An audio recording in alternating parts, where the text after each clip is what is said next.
Hello student, आज हम लोग देखेंगे मैग्नेट्रॉन। एक माइक्रोवेव ट्यूब है मैग्नेट्रॉन, और इस मैग्नेट्रॉन का यूज हम लोग रडार सिस्टम में करते हैं, कम्युनिकेशन सिस्टम में करते हैं, जहाँ से एक सुपर पावर, एक high amount of energy radiate होता है इस मैग्नेट्रॉन से, जो किसी भी ऑब्जेक्ट को, लॉन्ग डिस्टेंस ऑब्जेक्ट को वो ट्रैक कर सकता है।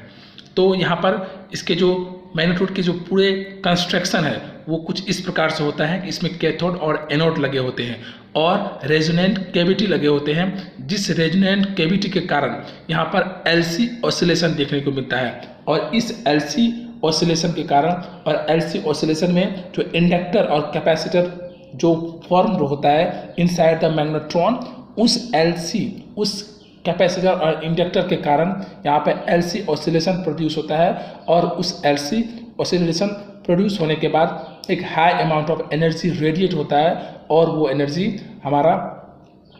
काम करता है रडार सिस्टम में, जो कि रेडिएट करके किसी भी ऑब्जेक्ट को डिटेक्ट करता है। तो चलिए जानते हैं मैग्नेट्रॉन के स्ट्रक्चर और इसके अंदर के कैथोड और एनोड में इलेक्ट्रिक फील्ड और मैग्नेटिक फील्ड की मदद से किस तरह से एक इलेक्ट्रॉन के पाथ्स में डेविएशन आते हैं due to electrical force and magnetic force on the particular electrons which is ejected from the cathode. Magnetron are the cross-field tube in which electric and magnetic field cross run perpendicular to each other. तो magnetron के जो inside है वह magnetic field और electric field का role play होता है, जहां पर दोनों फील्ड एक दूसरे के परपेंडिकुलर होते हैं, और जो इलेक्ट्रॉन्स इमिट होता है कैथोड साइड से वो एनोड साइड में किस तरह से जाता है और वो किस तरह से बैंड हो जाता है। एक जो हमारा इलेक्ट्रॉन का जो मूवमेंट है, इलेक्ट्रॉन का जो मूवमेंट है वो किस तरह से अपने ट्रेजेक्ट्री को बनाता है, इस बात को यहाँ पे डिफाइन किया जाता है। In TWT, it was observed that electron when made to interact with RF, जैसा कि क्लेस्ट्रॉन में जो इलेक्ट्रॉन थे वो RF सिग्नल के साथ, रेडियो फ्रिक्वेंसी सिग्नल के साथ इंटरेक्ट कर रहे थे कुछ लंबे समय के लिए, then inclustron resulted in the high efficiency, जो एक हाई एफिशिएंसी को प्रोड्यूस कर रहा था। The same technique is followed in the magnetron. Magnetron में भी कुछ इसी तरह के टेक्निक को अपनाया जाता है। Magnetron are cross field tube in which the electric field and magnetic field crossed, और यहाँ पर इलेक्ट्रिक फील्ड और मैग्नेटिक फील्ड का इंपॉर्टेंट रोल होता है मैग्नेट्रॉन में, जहाँ पर हम हाई इफिशियंसी देख सकते हैं मैग्नेट्रॉन के। कंस्ट्रक्शन ये किस चीज से बना होता है? A thin cylindrical cathode is present at the centre. एक सेंटर के पास पूरी एक कैविटी, मैग्नेट्रॉन के सेंटर पर एक सिलेंड्रिकल कैथोड लगा होता है सेंटर पे, एंटर पर कैथोड लगे होते हैं सिलेंड्रिकल ब्लॉक ऑफ कॉपर के। साथ ही साथ इसके जो अदर पार्ट हैं विच एक्ट्स एज एनोड, और जो एक्सिस होता है, एक्सिस जो सेंटर के पास तो कैथोड होता है, लेकिन इसके जो पेरिफेरल होते हैं, इसके जो सरफेस होते हैं, सर्कमफेरेंस होते हैं, उस सर्कमफेरेंस पर एनोड लगा होता है। And this anode block is made of number of slots that act as a resonant anode cavity, और ये एनोड जो है रेजोनेंट एनोड कैविटी की तरह काम करता है। The space between the anode and cathode is called interaction space. जो एनोड और कैथोड के बीच का जो स्पेस होता है उसे इंटरेक्शन स्पेस कहा जाता है। इलेक्ट्रिकल फील्ड प्रेजेंट रेडियली, और जहाँ पर इलेक्ट्रिक फील्ड जो है वो रेडियली क्या होता है, वहाँ प्रेजेंट होता है, while the magnetic field is present axially in the cavity magnetron, और जो मैग्नेटिक फील्ड इसके परपेंडिकुलर होते हैं। This magnetic field is produced by the permanent magnet, और ये जो मैग्नेटिक फील्ड प्रोड्यूस होता है वो परमानेंट मैग्नेट के थ्रू होता है, which is placed such that the magnetic field line are parallel to the cathode. जो मैग्नेटिक फील्ड होते हैं, जो कैथोड जो सेंटर में हमारा लगा था उसके पैरेलल में मैग्नेटिक फील्ड लगा होता है, and perpendicular to the electric field, और जो इलेक्ट्रिक फील्ड लगे होंगे रेडियली कैथोड से एनोड की ओर लगे होंगे, उसके परपेंडिकुलर मैग्नेटिक फील्ड का डायरेक्शन होता है। जैसा कि आप यहाँ पे देख सकते हैं, यहाँ पे दो मैग्नेट हमारा लगा हुआ है, दो मैग्नेट है, एक नॉर्थ पोल और साउथ पोल, जहाँ से magnetic field magnetic field generate होता है, जो कि जो इलेक्ट्रिक फील्ड होते हैं, जो सेंटर में जो कैथोड है, वो कैथोड के रेडियली वो आउट होता है, रेडियली इलेक्ट्रिक फील्ड निकलते हैं, और जो मैग्नेटिक फील्ड होते हैं वो परपेंडिकुलर होते हैं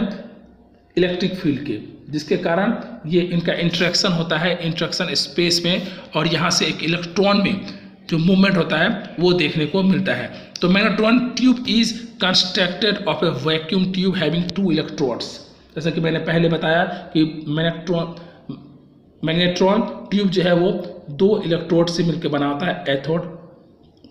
anode and cathode. The permanent magnet and the both electrodes are placed in such a way that magnetic field of permanent magnet and electric field of cathode are perpendicular each other. और इस तरह से magnet को और cathode को anode को arrange किया जाता है ताकि मैग्नेटिक फील्ड और जो इलेक्ट्रिक फील्ड है दोनों एक दूसरे के परपेंडिकुलर हो। यदि इस डायग्राम से समझना चाहें तो 1 नंबर जो ये है, ये आपका 1 नंबर में कैथोड है, सेकेंड नंबर में आप जो नंबरिंग किया गया है वो आपका देखिए सेकेंड नंबर में आपका एनोड है और थर्ड में आपका कैथोड है। तो इस तरह से आप देख सकते हैं कैथोड, एनोड एंड मैग्नेट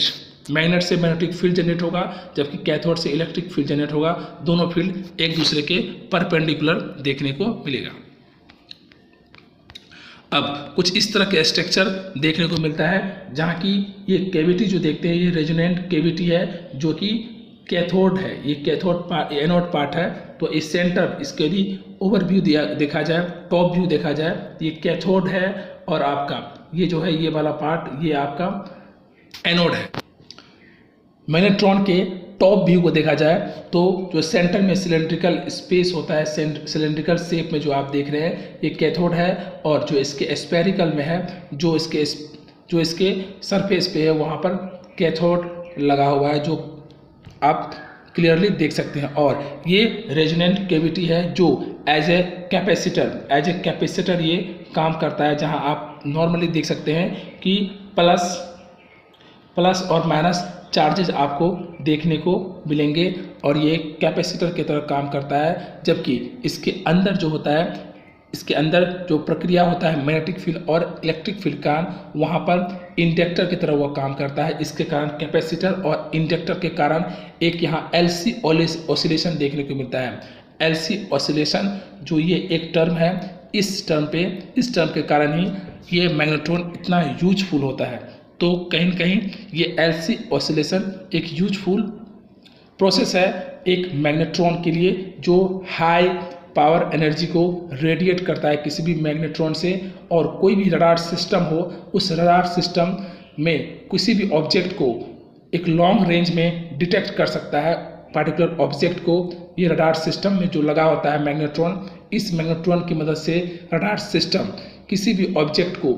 बहुत डिस्टेंस ऑब्जेक्ट को, बहुत लॉन्ग डिस्टेंस के ऑब्जेक्ट को डिटेक्ट करके स्क्रीन पर डिस्प्ले करता है उसे एनालाइज करने के लिए। तो ये मैग्नेट्रॉन का एक स्ट्रक्चर था, ओवरव्यू जो आपने देखा। अब इसकी बात करें तो इसी का एक सिंप्लीफाइड वर्जन देख सकते हैं आप कि किस तरह से एक मैग्नेटिक फील्ड प्रोड्यूस किया जा रहा है मैग्नेट के द्वारा। और ये टॉप व्यू है मैग्नेट्रॉन के ऑपरेशन की बात करें तो अब इसमें 4 केस लिया गया है। When the cavity klystron is under the operation we have different cases to consider, let us go through them in detail. अब 1 बाय 1 यदि कैविटी मैग्नेट्रॉन की बात करें तो केस 1 यदि आप देखें, केस 1 में कहा जा रहा है कि if magnetic field is absent, यदि मैग्नेटिक फील्ड स्टार्टिंग में एब्सेंट हो तो क्या होता है, हमारा जो कैथोड से इलेक्ट्रॉन जो भी निकलेगा वो स्ट्रेट रेडियली एनोड की ओर शिफ्ट करेगा। और यहाँ पे आप डायरेक्शन देख रहे हैं, जब कोई मैग्नेटिक फील्ड नहीं है the behaviour of the electron can absorb in the following figure, considering an example one electron is directly goes to the anode under the radial electrical force. तो एक रेडियल इलेक्ट्रिकल फोर्स के कारण वो direct cathode से anode की ओर shift करता है एक इलेक्ट्रॉन, क्योंकि वहाँ पर कोई भी मैग्नेटिक फील्ड नहीं है, मैग्नेटिक फील्ड 0 है। तो यहाँ पर एक इलेक्ट्रिक फोर्स लगता है जो इलेक्ट्रॉन को कैथोड से एनोड की ओर लेके जाता है। केस 2 में यदि बात करें, केस 2 में यदि मैग्नेटिक फील्ड को इंक्रीज किया जाए, इफ देयर इज अ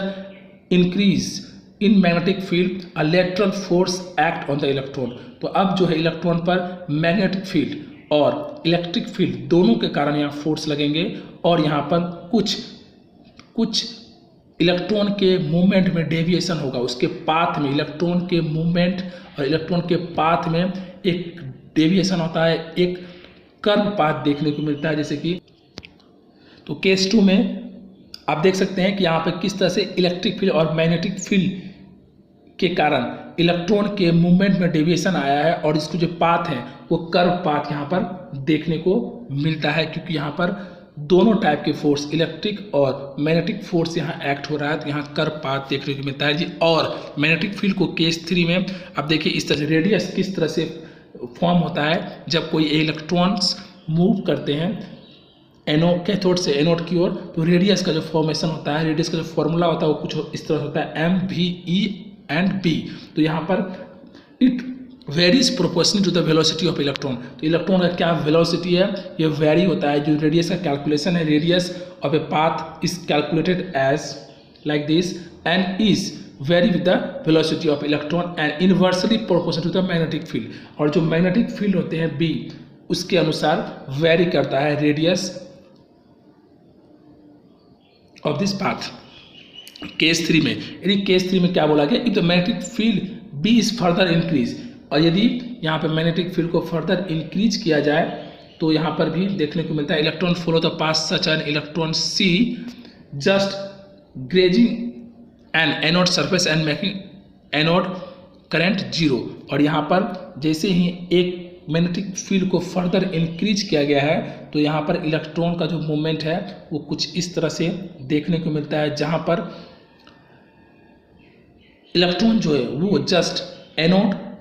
को टच करके रिटर्न हो जाता है, और इस मैग्नेटिक फील्ड को क्रिटिकल मैग्नेटिक फील्ड कहते हैं, और इसे दूसरे शब्द में कह सकते हैं कि making anode current 0, anode current को 0 कर दिया जाता है इस क्रिटिकल मैग्नेटिक फील्ड के कारण।